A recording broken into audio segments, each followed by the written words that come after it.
Salut à tous, moi c'est Gorby, je suis chanteur, auteur, compositeur mais aussi coach vocal, prof de chant et je vous propose aujourd'hui pour une première vidéo de me présenter un petit peu, de vous expliquer un petit peu d'où je viens, ce que j'ai fait dans ma vie professionnelle et musicale jusqu'à maintenant, histoire que vous ayez un petit peu un background, un repère pour comprendre un petit peu le sens de mes vidéos et en quoi je me sens légitime de vous parler des sujets dont je vais vous parler. Bien que bien entendu mon avis ne reste que mon avis, j'ai une histoire professionnelle qui selon moi me permet d'être crédible et légitime à vous parler des sujets dont je vais vous parler, c'est-à-dire la musique, la technique vocale, mais aussi mes goûts à moi, en termes de musique, en termes d'art de manière générale, et plus particulièrement parfois de chant, puisque c'est ma spécialité. Je suis chanteur et prof de chant, donc forcément, il y a pas mal de vidéos qui vont tourner autour de ces sujets-là. Mais pour l'instant, je vous propose de plonger directement au cœur du sujet de la vidéo, c'est-à-dire moi,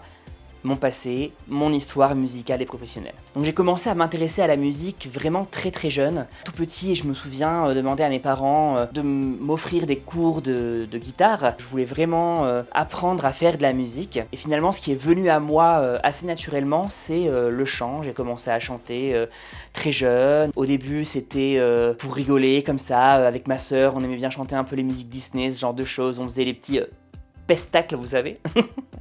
On faisait des petits spectacles à notre famille, à nos grands-parents et tout. Je pense que pas mal de personnes ici peuvent s'identifier à ces fameux spectacles qu'on faisait quand on était petit pour notre famille. Et un jour, en fait, on était avec ma famille et mes parents à un concert. Et je me souviens qu'il y avait une chanson qu'il chantait, que je connaissais, et qu'il me voyait chanter dans le public avec lui en même temps. Il s'est stoppé et il a dit au micro, toi là, le petit gars là, monte sur scène avec moi, tu vas prendre un micro, tu vas chanter avec moi. J'avais peur, mais bon, je me suis dit, vas-y, je suis un peu aventurier dans l'âme. J'étais jeune, mais j'étais déjà un peu téméraire. Donc je suis monté sur scène, j'ai pris le micro et j'ai chanté avec lui. Je me souviens que quand j'étais sur scène, je regardais tout le monde qui me regardait droit dans les yeux. Et c'était vraiment un instant un peu magique. Voyez. Et là où j'ai vraiment compris que c'était quelque chose que j'avais vraiment adoré, c'est quand je suis descendu de scène et que j'ai ressenti toute cette adrénaline, tout le contre-coup de ce moment sur scène qui était un peu hors du temps, voyez. Et tout le monde est venu me féliciter, tout le monde est venu me parler, me dire que c'est génial. Bon, j'étais un petit garçon, donc c'est peut-être ce qui explique des gens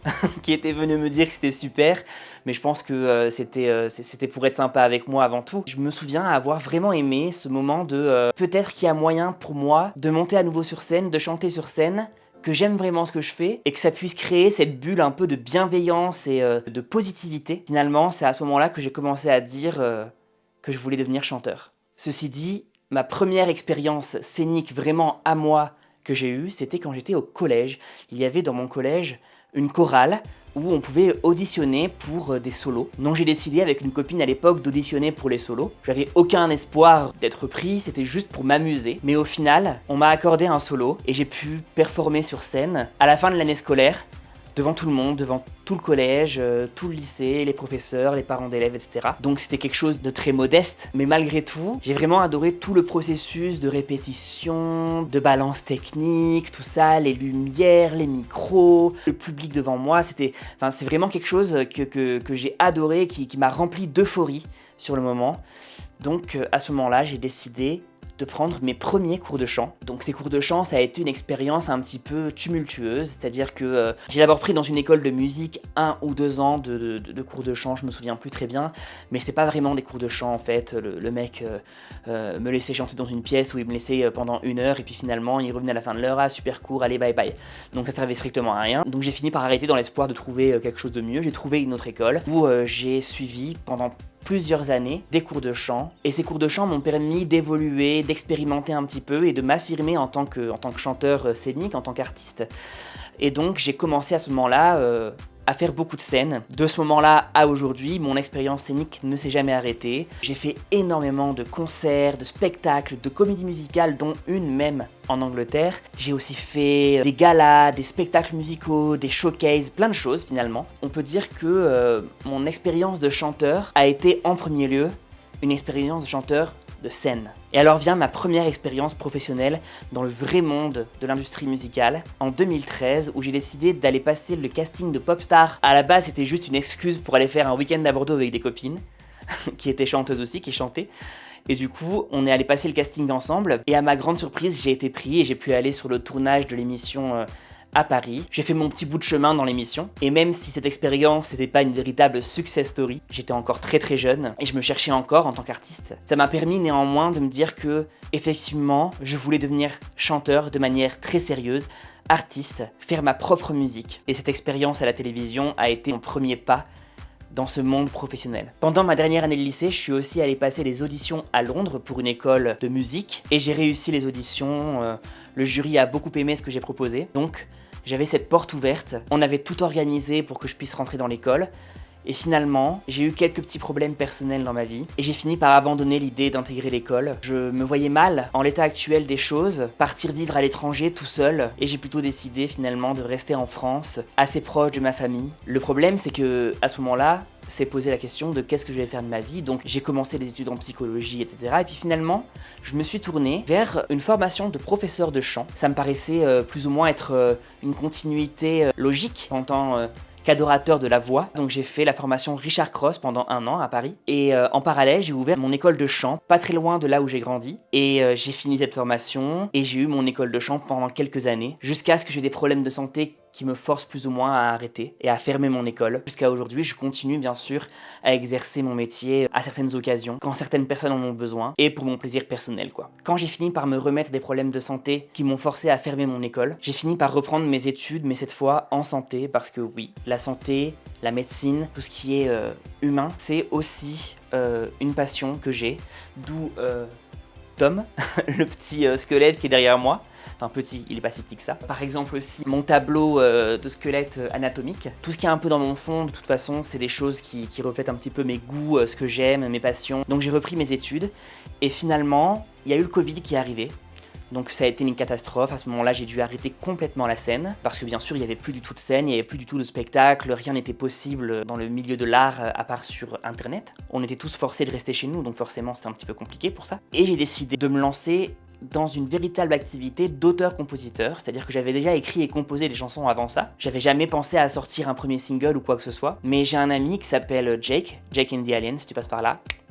Et ça faisait quelques années qu'on avait des projets ensemble et que on composait ensemble, on écrivait ensemble des chansons. Donc lui il est producteur, donc il s'occupait de tout ce qui était production de MAO, la musique assistée sur ordinateur. Il s'occupait de tout ce qui est production sonore. Et donc ce Covid, en restant chez nous, m'a permis de débloquer du temps pour développer cette activité de composition et d'écriture de chansons. Avec Jake, on s'est vraiment lancé dans le truc et on a réussi à finir une chanson que j'ai sortie, qui s'appelle Bay, sous mon nom de scène à l'époque qui était Even, E-V-E-N. Je vous mettrai tout ça en description. Et j'ai décidé de sortir ce premier single en juillet 2020. Et de là s'en sont suivis plein de sorties, d'autres singles, un EP, même un clip réalisé par mon petit frère Benny.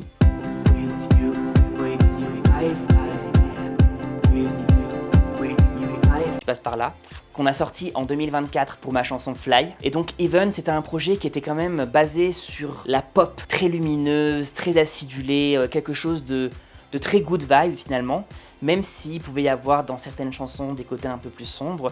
Globalement, c'était concentré sur la pop good vibe, la pop maximaliste, bien produite. Et avec le temps, je me suis rendu compte que finalement, ce projet Even, c'était un projet qui correspondait à une partie de moi à une époque, mais qui aujourd'hui, de par la complexité de ma vie, ne me correspond plus tout à fait. Et de là, je me suis posé beaucoup de questions, et avec mon ami Jake, qui m'aide beaucoup dans la direction artistique et la réalisation de mes projets, on s'est dit que ce serait pas mal de lancer un nouveau projet, qui s'appelle donc Gorby. Donc ce projet, Gorby, c'est un projet qui n'est pas seulement un projet musical, mais c'est aussi un projet de création de contenu sur les réseaux, comme ce que vous êtes en train de regarder là, à la fois en tant qu'artiste, qu'en tant que prof de chant, coach vocal, mais aussi en tant qu'adorateur de la musique et de la voix. Ceci dit, je peux vous dire que la musique de Gorby sera quelque chose de beaucoup plus basé sur de l'électropop, voire même, et principalement même de l'hyperpop, avec quelques éléments de pop expérimental. Et ce sera un projet beaucoup plus personnel puisqu'il reflètera une partie de moi que j'estime très importante, qui mélangera un petit peu la pop acidulée comme j'aime, un peu Barbie avec une ambiance tout plastique, et quelque chose de beaucoup plus cru, donc ce sera le côté très électro, très hyperpop, qui sera dans une ambiance un peu horrifique parce que je suis très fan de films d'horreur